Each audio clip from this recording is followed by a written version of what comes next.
እንዴት አላችሁ? ቪኒሲየስ ጁኒየር አርሰናሎችን በእጅጉ አታሏቸዋል እየተባለ ነው። ቼልሲ ማርቲን ዙቢሜንዲን ፈልጓል። ጉዳዮችን በዝርዝር ልንነግራችሁ ነው። ቪዲዮውን ላይክ፣ ቻናሉን ሰብስክራይብ አድርጋችሁ አብራችሁን ሁኑ። የ26 ዓመቱ ብራዚላዊ እግር ኳሰኛ ቪኒሲየስ ጁኒየር በሪያል ማድሪድ በቀረበለት አዲሱ ውል እንግዲህ ለ18 ወራት ያህል አለመስማማቱን ተከትሎ ሊለቅ ይችላል በሚል ሳቤ አርሰናሎች ከፍተኛ ፍላጎት አሳይተው እንደነበር የሚታወስ ነው። አርሰናል በክለቡ ታሪክ ከፍተኛውን ደሞዝና የዝውውር ገንዘብ አዘጋጅቶም ነበር። እንግዲህ ተጫዋቹም በግል ጥቅም ጉዳይ ተስማምቶ እንደነበር ከአርሰናል ጋር መዘገቡ ይታወሳል። ይህም የአርሰናል ደጋፊዎችን በደስታ ጮቤ ሲያስረግጥ ነው የሰነበተው። አርሰናሎችም ተጫዋቹን እንደሚያገኙ እንደሚያስፈርሙ እርግጠኞች ነበሩ። ነገር ግን ቪኒ ጁኒየር መድፈኞችን አሞኝቶ አታሎ ተጠቅሞባቸዋል የሚሉ አስተያየቶች እየተሰጡ ነው። ምክንያቱም ቪኒሲየስ ጁኒየር በሪያል ማድሪድ ቤት የሚያቆየውን ውል ለማደስ ሙሉ በሙሉ ስምምነት ላይ መድረሱን ዘ አትሌቲክስ አስነብበዋል። ማድሪድም የብራዚላዊውን አጥቂ አዲስ ውል ይፋ ለማድረግ እየተዘጋጀ እንደሚገኝ ነው ዘገባዎች የሚጠቁሙት፣ ፋብሪዚዮ ሮማኖን ጨምሮ ማለት ነው።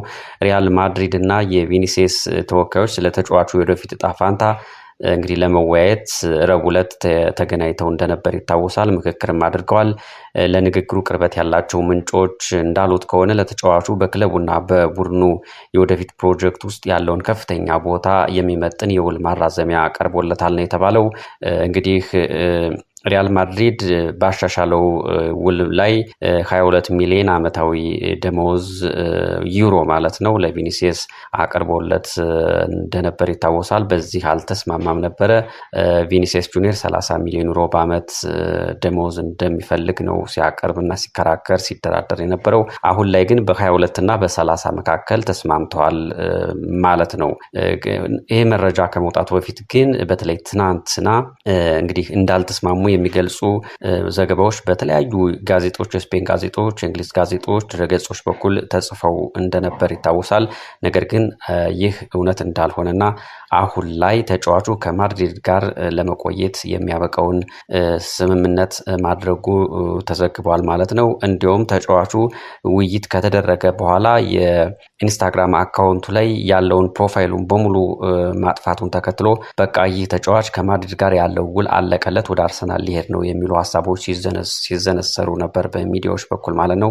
ነገር ግን ተጫዋቹ ዥዋዥዌ እየተጫወተ ወይም እየቀለደ ነበር ማለት ይቻላል። እንግዲህ ይህ ተጫዋች ድንቅ ተጫዋች የቀረበለትን ውል አድሶ መቀጠል፣ አሁን ያለው ውል በሚቀጥለው ክረምት ሲጠናቀቅ በነፃ ዝውውር መውጣት ወይም ደግሞ ወደ ማድሪድ ክለብ ላለመቀጠል ከወሰነ እሱን ለማስፈረም ዝግጁ የነበረውን የአርሰናልን ጥያቄ መቀበል ከሚሉ አማራጮች መካከል መምረጥ ነበረበት። በእነዚህ አማራጮች ነው ሲጫወት እየሰነበተው ማለት ነው። ነገር ግን ዛ አትሌቲክ ያገኘው መረጃ እንደሚያመለክተው ከጃንዋሪ ወይም ከጥር 2025 ጀምሮ ሲካሄድ የቆየውን ንግግር በማጠናቀቅ ቪኒሲየስ ጁኒየር በሳንቲያጎ ቤርናቦ የመቆየት እድሉን እንደሚያራዝምና ይህም የአርሰናልን የፍላጎት ፍጻሜ ላይ የሚያደርስ ወይም አርሰናልን ተስፋ የሚያስቆርጥ ወደ ሌላ አማራጭ የሚያደርግ መሆኑን የሚያሳይ ዘገባ ነው ማለት ነው። ባለፈው የውድድር ዘመን እንግዲህ የፕሪሚየር ሊግ ዋንጫን ያሸነፈው አርሰናል የማኔጅመንት አካል የ26 ዓመቱን አጥቂ የማስፈረም እድል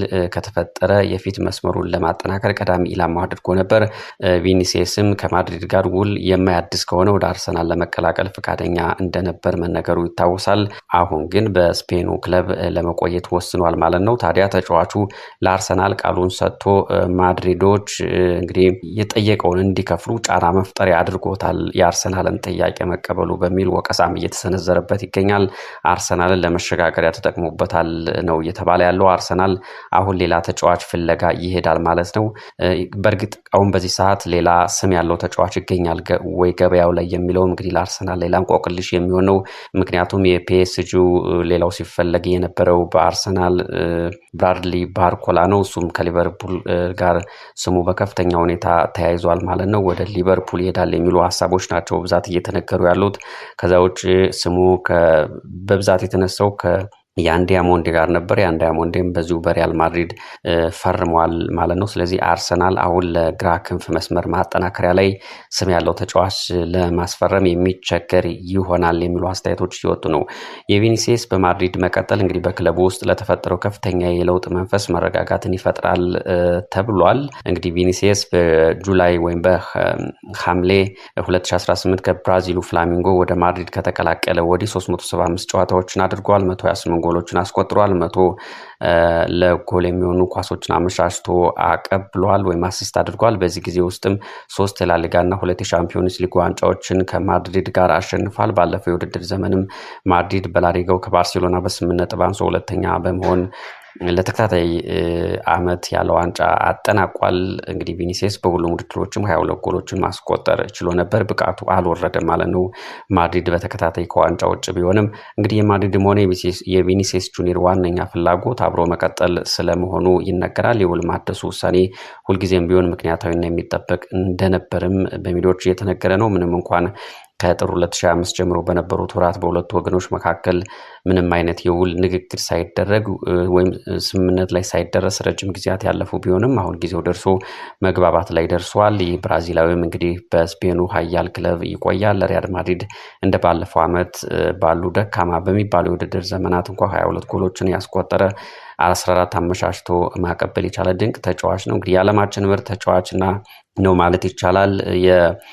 የባላንዶርም እንግዲህ ራነራፕ ወይም ሁለተኛ ደረጃ ይዞ ያጠናቀቀ ተጫዋች ነው ቪኒሲየስ ጁኒየር። በፋይናንስና በክለቡ ዝና በኩልም ቢሆን ውሳኔው ከፍተኛ ጥቅም አለው። በእርግጥ ማድሪድ ትልቁን ኮከቡን ከተገቢው ዋጋ በታች መሸጥ ወይም በሚቀጥለው ክረምት በነፃ ማጣት አይፈልግም። ለዚህም ታትሮ ሰርቷል ማለት ይቻላል። በተጨማሪም በአውሮፓ መድረክ ዋና ተፎካካሪ የሆነውን አርሰናልን ጥንካሬ ከመጨመር ታድጎታል ማለት ይቻላል። ነገር ግን ውሳኔው ስጋትም አለው።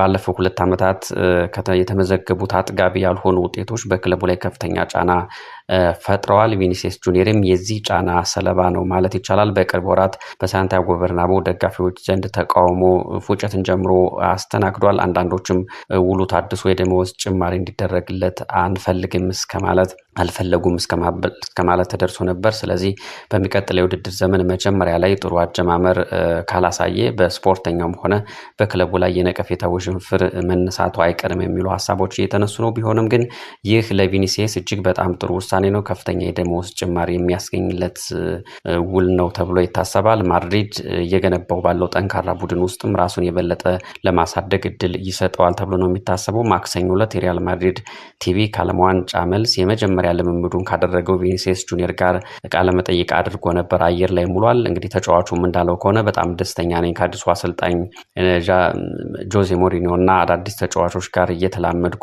በጠንካራ ሁኔታ እየሰለጠን እንገኛለን። ይህንንም ሜዳ ላይ እናሳያለን።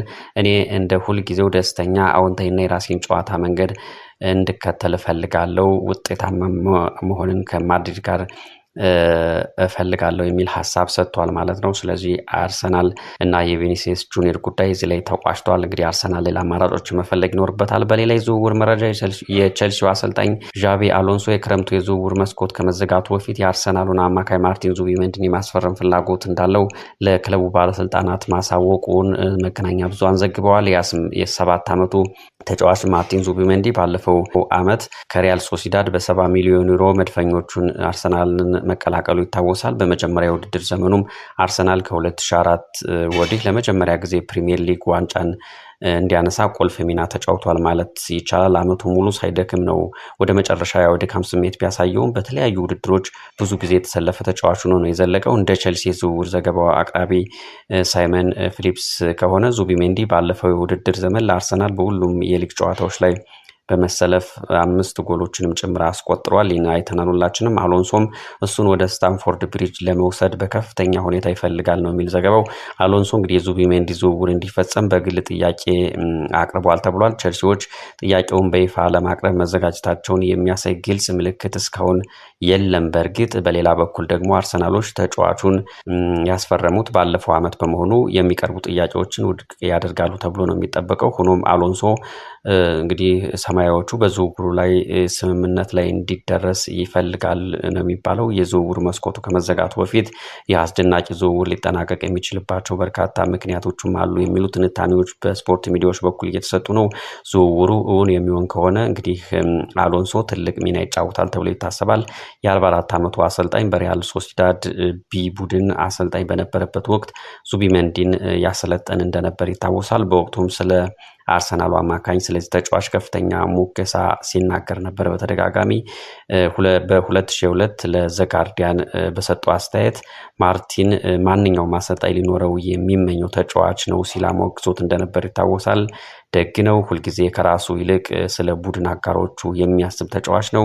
ጨዋታዎችን የመፍጠር በዙሪያው ያሉትን የማሻሻልና ሁልጊዜ መፍትሄዎችን የማቅረብ ችሎታ ያለው እግር ኳሰኛ ስለመሆኑም መስክሮለታል። ኳሷ ወደ እሱ ከመድረሷ በፊት የሚቀጥለውን እርምጃ የሚያውቅ ቡድኑን የማደራጀት አቅም ያለው ከሱ ጋር መስራት በጣም ደስ የሚያሰኝ ተጫዋች ነው ሲል ነው የገለጸው። በተመሳሳይ ዙቢሜንዲም አሎንሶን እንግዲህ ያሞግሰዋል ደጋግሞ። እሱ ለእኔ አርአያዬና የምመኘው ሰው ነው ሲል ነው የሚገልጸው። ስለዚህ እኔ ጥሩ ነገሮችን በመናገሩ ደስተኛ ነኝ። ስለኔ በሚሰጣቸው አስተያየት ሁሌም ደስ ይለኛል። ሙሉ የውድድር ዘመን ከሱ ጋር ባላሳልፍም በጣም ደስ የሚሉ ወራት ነበሩ ያሳለፍናቸው። እሱ ከመጣ በኋላ ነበር በብዛት መጫወት የጀመርኩት። አብረን በነበርንበት ጊዜ ከዣቢ አሎንሶ ጋር ተከታታይ ጨዋታዎችን አግኝቻለሁ። እንግዲህ በክፍላችን ተመሳሳይነት ምክንያት ሊሆን ይችላል። ለኔ ያለው ፍቅር በጣም ይታወቀኛል፣ ከፍተኛ ነው። ነገሮችን ሊያሳየኝና ሊያስተምረኝ በጣም ጥረት አድርጓል። ከሱ ጋር የጋራ ጫናዎችን የመለየትና የማለፍ ዘዴዎችን በጣም ተምሬበታለሁ ብሏል ዙቢሜንዲ። ከሱ በፊት በተፈጥሮ በቀኝ በኩል እጫወት ነበር ሲል ነው የሚገልጸው። ከሱ ጋር ግን ጨዋታን የመገንባት እውነተኛ ጽንሰ ሀሳቦችን መረዳት ጀምር ያለው ሲልም በአጽንኦት ያወድሰዋል። በሁለቱ መካከል እንግዲህ ጠንካራ ግንኙነት እንዳለ እርስ በርስ የተናገሩት ለመገናኛ ብዙሃን ነጥብ ያመለክታል። ስለዚህ የዝውውር መስኮቱ ከመዘጋቱ በፊት ከራሱ አርያ ጋር እንደገና መገናኘት ለዙቢሜንዲ ሳቢ ድል ሊሆን ይችላል የሚሉ ሀሳቦች አሉ። አርሰናል ግን ዙቢሜንዲ የማይሸጥ ተጫዋች ነው ብሎ በሩን ዘግቷል። ካሁኑ ማለት ነው። ዋናው ጥርጣሬ እንግዲህ የብሩኖ ጊማሬሽ ዝውውር ነው። እንግዲህ አርሰናል የኒውካስትል ዩናይትድ አምበል ብሩኖ ጊማሬሽን ለማስፈረም ወይም ካስፈረመ በኋላ ቸልሲ ዙቢሜንዲን እንዲያገኝ መንገድ ሊከፍት ይችላል የሚሉ ግምቶች አሉ። የ87 ሚሊዮን ዩሮ ወይም 75 ሚሊዮን ፓውንድ ዝውውሩ በይፋ ከተረጋገጠ በኋላ የብራዚል ብሔራዊ ቡድን ተጫዋቹ በአርቴታ ስብስብ ውስጥ ቁልፍ ቦታ ይይዛል ተብሎ ይጠበቃል። ጊማሬሽ ማለት ነው። በዚህም ምክንያት በብዛት ተጎጂ የሚሆነው ዙቢሜንዲ ነው ተብሎ ይታሰባል። የጊማሬሽ መምጣት ወደ ኤምሬት ከዌስትሃም ከተዛወረ ወዲህ በርካታ ጨዋታዎችን ሲያደርግ በነበረው ዴክላን ራይስ ላይ ያለውን ጫና የሚቀንስ ቢሆንም የዙቢሜንዲን የመሰለፍ እድል ግን ዝቅ ያደርገዋል ተብሎ ነው በስፖርት ሚዲያዎች በኩል የሚነገረው። ይህ የስፔን ኮከብ ባለፈው የውድድር ዘመን የመጨረሻ ሳምንታት አሰልጣኝ አርቴታ ከአካዳሚው ለወጣው ማይልስ ሉዊስ ስኬሊ ቅድሚያ በመስጠቱ ቋሚ ቦታውን አጥቶ ነበር። ይህም እንግዲህ ዓመቱ ሙሉ ሲጫወት በመክረሙ ወደ መጨረሻው አካባቢ ላይ ድካም ስለተሰማው የሆነ ነው። አሁን ደግሞ ጊማሬሽ ወደ መድፈኞቹ መቀላቀሉ እንግዲህ ዙቢሜንዲ ሌላ አማራጭ ቢፈልግ አይፈረድበትም ተብሎ ነው እየተነገረ ያለው። እንግዲህ በመጨረሻም ቸልሲም የአማካኝ ክፍል ተጫዋች ስለሚያስፈልገው ነገሩን ሊገፋበት ይችላል ተብሎ ይታሰባል። ኤንዞ ፈርናንዴዝ በዚህ ክረምት በቸልሲ የመቆየት እድሉ ሰፊ ቢሆንም ቸልሲዎች እንግዲህ ጆርዳን ሄንደርሰን እና ቫለንቲን ባርኮን ቢያስፈርሙም እንኳን አሁንም በአማካኝ ክፍላቸው ላይ ክፍተት አለባቸውና እንደ ማርቲን ዙቢሜንዲ አይነት ተጫዋች ይፈልጋሉ ነው የሚባለው። ሄንደርሰን ከብሬንትፎርድ ከተዛወረ በኋላ በሜዳ ላይ የሚያሳልፈው ጊዜ አነስተኛ ነው። እንግዲህ በዋናነት የመሪነት ወይም የልምድ ሚና እንደሚኖረው የሚጠበቅ ነው። በእርግጥ ባርኮ ደግሞ በስታንፎርድ ብሪጅ የመጀመሪያ የውድድር ዘመኑ ተለዋጭ ተጫዋች ይሆናል ተብሎ ይታሰባል። ስለዚህ ጥም የሚቆርጥ ተጫዋች አይደለም።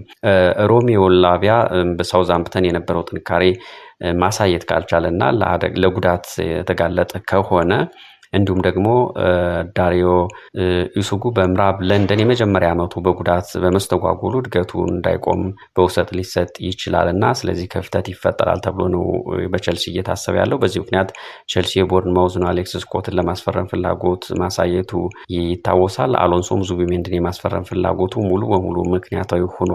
አሁን ላይ ይህን ደጋግሞ እያነሳና እየጠየቀ ነው ተብሏል። አሰልጣኙ ስፔናዊ ተጫዋች እንግዲህ ከላይ ከተጠቀሰው ፌርናንዴዝ ይልቅ ለሞሴስ ካይሲዶ የተሻለ አማካይ ጥንድ ሊሆን ይችላል ተብሎ ነው የታመነው በቼልሲ ቤት። ቼልሲም ዝውውሩን በተገመተው የ62.3 ሚሊዮን ዩሮ የዝውውር ዋጋ ማጠናቀቅ ከቻለ ትልቅ ስኬት ይሆናል ተብሎ እየተነገረለት ነው። ለማንኛውም አርሰናል ግን ይሄንን ተጫዋች ማርቲን ዙቢሜንዲን በቀላሉ አሳልፎ ይሰጣል ተብሎ አይገመትም። እስኪ ነገሩን አብረን ሰሞኑን የምናየው ይሆናል።